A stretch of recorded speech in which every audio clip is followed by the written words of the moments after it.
हनुमान बहुत शक्तिशाली हैं, लेकिन उनका पूजन इसलिए है कि वो विनम्र बहुत हैं। जब लक्ष्मण को मूर्छा आई और भगवान ने सोचा कि मेरा ये सबसे बड़ा संकट कौन हर सकता है, देखो भगवान सबके संकट हरते हैं, भगवान के जीवन पे संकट आया तो उन्होंने किसको पुकारा? उन्होंने हनुमान से कहा कि तुम जाओ और संजीवनी लेके आओ। तो जब आकाश में हनुमान चले तो सूरज निकला हुआ था। आकाश में तो सूरज होता ही है, दिन कभी डूबता नहीं है।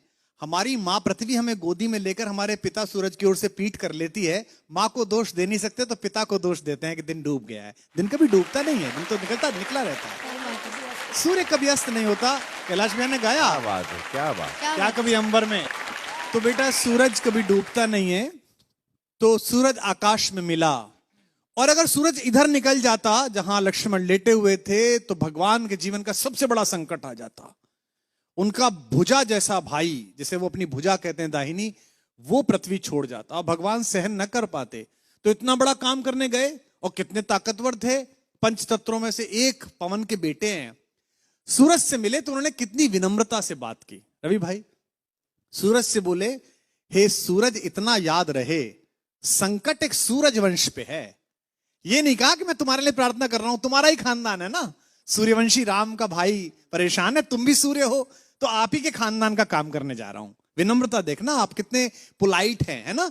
ये सूरज इतना याद रहे, संकट एक सूरज वंश पे है, लंका के नीच राहु द्वारा आघात दिनेश अंश पर है।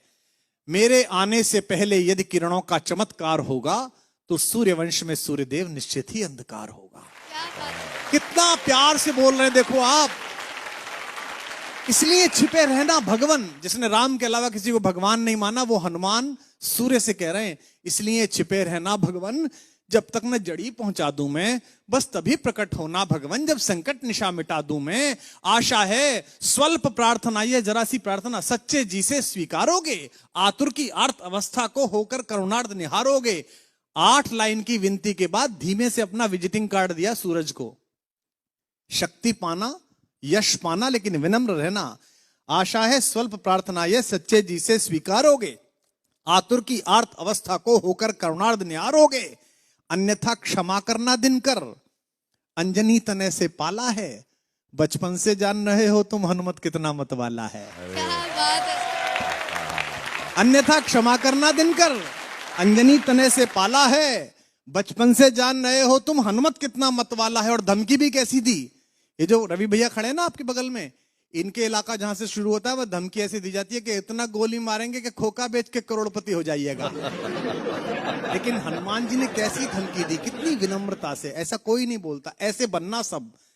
आशा है स्वल्प, अन्यथा क्षमा करना दिनकर, अंजनी तने से पाला है, बचपन से जान रहे हो तुम हनुमत कितना मतवाला है। मुख में तुमको धर रखने का फिर वही क्रूर साधन होगा, बंदी मोचन तब होगा जब लक्ष्मण का दुख मोचन होगा।